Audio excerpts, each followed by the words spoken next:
नमस्कार, मैं विष्णु कुमार। पहले तो मैं बहुत-बहुत धन्यवाद करना चाहूँगा टीम लीगल बज का, जिन्होंने अपने प्लेटफ़ॉर्म पे कुछ बोलने या कुछ बताने का अवसर दिया है और साथ ही सभी प्रतियोगी परीक्षाओं में सम्मिलित हो रहे सभी एस्पिरेंट्स को उनके अपकमिंग एग्ज़ाम के लिए बहुत-बहुत शुभकामनाएँ देता हूँ। मैंने यूपी एपीओ 2018 परीक्षा को 12वीं रैंक के साथ पास किया है।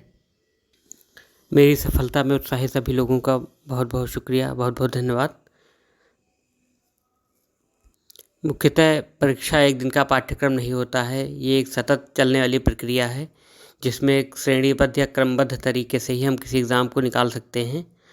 किसी भी एग्ज़ाम की तैयारी करने से पहले ये ज़रूरी होता है कि हम समझें कि उस एग्ज़ाम की प्रकृति क्या है, कितनी उसमें पढ़ाई की ज़रूरत है, कितनी स्ट्रैटेजी की ज़रूरत है, क्या-क्या उसका पोर्शन पढ़ने लायक है, कहाँ पे ज़्यादा मेहनत करनी है, कहाँ पे कम मेहनत करनी है, किस स्तर पे कैसा मार्गदर्शन चाहिए, आदि बहुत सारी चीज़ें होती हैं, जो किसी एग्ज़ाम को एक बेहतर तरीके से क्लियर करने के लिए ज़रूरी होती हैं। कभी-कभी हम लोगों में से कई लोग होते हैं जिनको अच्छी कोचिंग का मार्गदर्शन मिल जाता है, तो कई लोग होते हैं जो अच्छा मार्गदर्शन नहीं मिल पाते हैं या किसी अभाव के कारण कभी-कभी कोचिंग नहीं भी जॉइन कर पाते हैं या किसी किताबों की अनुपलब्धता के चलते वो अच्छा मार्गदर्शन नहीं पा सकते हैं। ऐसे में बड़ा ज़रूरी हो जाता है कि वो कैसे एग्ज़ाम को क्लियर करें, जो सपने उन्होंने देखे उनको कैसे पूरा करें। उनके लिए यह बड़ा ज़रूरी होता है कि वो हर कदम पर हर व्यक्ति से सीखें, हर व्यक्ति के अनुभवों से अपने आप को अपडेट करें कि जो उन्होंने कामयाबी हासिल की है, उन्होंने कैसे हासिल की है, कौन से रास्ते वो गए हैं जो अपनी मंजिल पे पहुँचे हैं, कौन सी किताबों का उन्होंने अनुसरण किया है, कौन सी वेबसाइट से उन्होंने पढ़ाई की है, आदि-आदि बहुत सारी चीज़ें होती हैं जो उन्हें सीखने की ज़रूरत रहती है। विशेषतः जब हम किसी एग्ज़ाम को निकालने की सोचते हैं या कोई एग्ज़ाम में अपीयर होना चाहते हैं, तो हमें सबसे पहले ये करना चाहिए कि हमें उसका समग्र अध्ययन करना चाहिए कि उसकी प्रकृति क्या है, उसमें कितने स्टेज का एग्ज़ाम है, कौन से स्टेज पे कितनी मेहनत की ज़रूरत है, प्रीलिम्स में हमें क्या-क्या देखना है, कहाँ-कहाँ पे ज़्यादा मेहनत करनी है, कौन से एरियाज़ कवर करने हैं, कितने सब्जेक्ट्स हैं, उनका मेथड क्या है, उनकी मार्किंग क्या है, प्रीवियस ईयर और बहुत सारी चीज़ें होती हैं जो देखनी रहती हैं। उसके बाद फिर मुख्य परीक्षा होती है, फिर उसके बाद जो है साक्षात्कार का वो स्तर आता है। ये विभिन्न स्तरों से कंप्लीट होके तब जाके आप एक सफल उम्मीदवार होते हैं किसी पोस्ट के लिए। अब कभी-कभी समस्या ये आती है कि जैसे किसी एग्ज़ाम के लिए अच्छा स्टडी सोर्स मार्केट में उपलब्ध नहीं होता है या जो पैटर्न हमें चाहिए, हमें कम समय में अच्छी चीज़ें मिल जाएँ, वो पैटर्न नहीं उपलब्ध होता है। ऐसे में कभी-कभी प्रैक्टिस में जो है समस्याएँ आती हैं, आदि-आदि सब बहुत सारी चीज़ें हैं। ऐसे में अगर मैं देखूँ तो मैं लीगल बज को बहुत ही सराहनीय योगदान के रूप में देखता हूँ, क्योंकि इनका जो ऐप है वो हिंदी माध्यम के विद्यार्थियों के लिए बहुत ही चमत्कारिक है। वो कम समय में या बगैर किताब के संपर्क में रहते हुए कभी यात्रा में या कभी भी खाली समय में जब हम मोबाइल में अपना समय बर्बाद करते हैं, उस समय हम पढ़ाई भी कर सकते हैं। वहाँ पे अच्छा कंटेंट इनका है हिंदी माध्यम के विद्यार्थियों के लिए और उसमें आपको प्रैक्टिस सेट की श्रृंखला अच्छी खासी मिलती है, जो प्रीलिम्स परीक्षा के लिए तो बहुत ही लाभदायक है। साथ ही साथ इनका एक मुख्य परीक्षा का भी प्रोग्राम वहाँ पे चलता है, जहाँ पे आप अपने आंसर लिख के वो वहाँ पे सबमिट करते हैं, फिर इनकी विशेषज्ञ टीम उसका विश्लेषण करती है, फिर आपको रिमार्क करती है। अब मैं किसी और की तो नहीं कहता, लेकिन मैं इनके ऐप का बहुत ही अच्छा लाभार्थी रहा हूँ। मैंने प्रैक्टिस अच्छी की है इनके सेट से। उसके बाद मुख्य परीक्षा को भी मैं प्रॉपर अटेम्प्ट लेता था, उसको लिखता था, फिर मैं इनकी टीम को भेजता था। वहाँ से ये लोग अपना रिव्यू करके हमको बताते थे, जो कि टोटली फ्री ऑफ कॉस्ट है एक बार आप इनसे जुड़ जाते हैं तो। साथ ही साथ एक बहुत ख़ास चीज़ जो होती है इनके यहाँ, इनके ऐप पे आपकी रैंकिंग सेट होती है कि आप किसी सेट को अगर आप अटेम्प्ट करते हैं तो आपकी रैंक क्या आती है। इससे हमें अपनी एक अपनी वस्तुस्थिति का पता चलता है कि हम किस स्तर की परीक्षा में अभी खड़े हुए हैं या बाहर का स्तर क्या है, आदि बहुत सारी चीज़ें। तो ओवरऑल एक अच्छा ऐप है इनका हिंदी माध्यम के विद्यार्थियों के लिए पढ़ाई के लिए। अब बात करते हैं परीक्षा को कैसे कंट्रोल किया जाए, कैसे इसको अपने ऊपर हावी ना होने दिया जाए, किस तरह से उसकी स्ट्रैटेजी होनी चाहिए।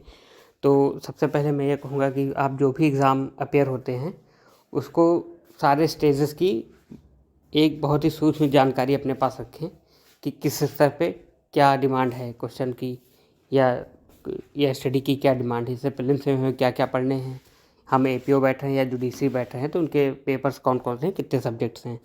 फिर हमें उनके प्रीवियस ईयर पे देखना चाहिए। उनके हर जैसे देखा जाता है ना कि बेसिकली हर स्टेट का अपना एक पैटर्न होता है।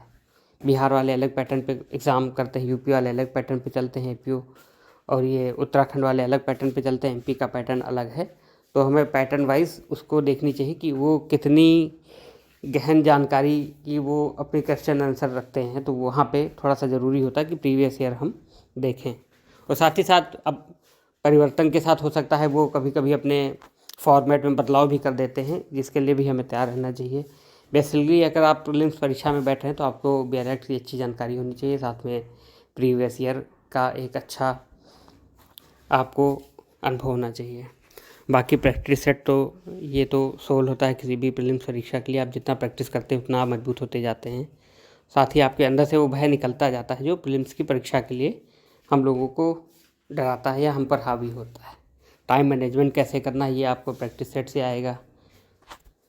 इसके बाद जब मुख्य परीक्षा का आता है तो दोस्तों वहाँ पे ये करना है कि जैसे मुख्य परीक्षा के प्रीवियस ईयर में देखने हैं कि उनका फॉर्मेट एक वैसे तो एक अच्छा अंदाज़ा नहीं लग पाता है, क्योंकि जो previous year solve paper market में उपलब्ध रहते हैं उसमें उच्च क्वालिटी का वो हमें कंटेंट नहीं देते हैं कि जो हमें वहाँ पे हम अपने को अच्छे से प्रदर्शित कर सकें। तो यहाँ पे बड़ा ज़रूरी हो सकता है कि आपके लिए कुशल कोई मार्गदर्शक हो आपका, जो आपको इवेलुएट करे कि आप किस क्वालिटी का कंटेंट अपने आंसर्स में डाल रहे हैं।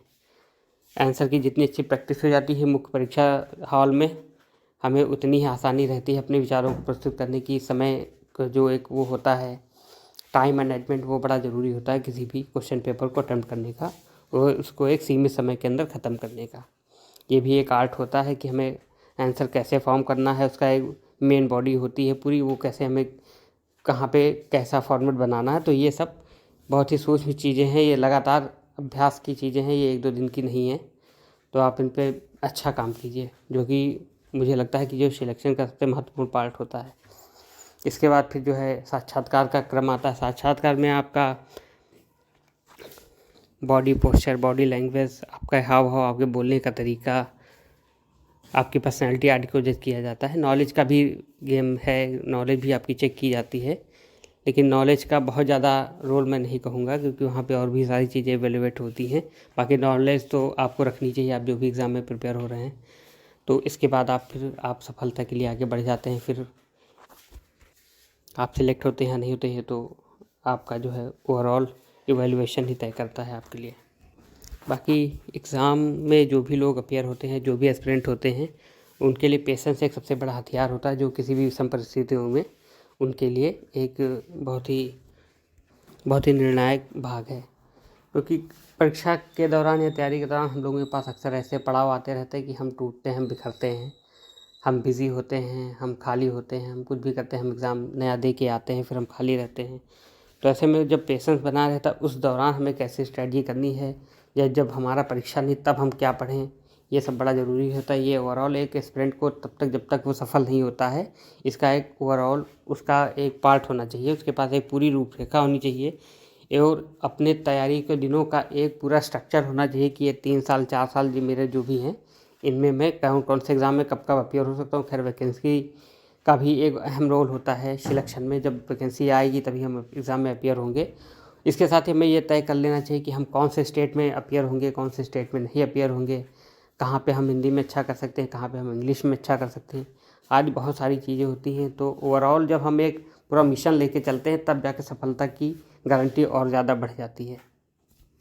तो एक समय का सदुपयोग करें, कोशिश करें, फिर बाकी तो सफलता जितनी आप मेहनत करेंगे उतनी श्योर होती जाएगी।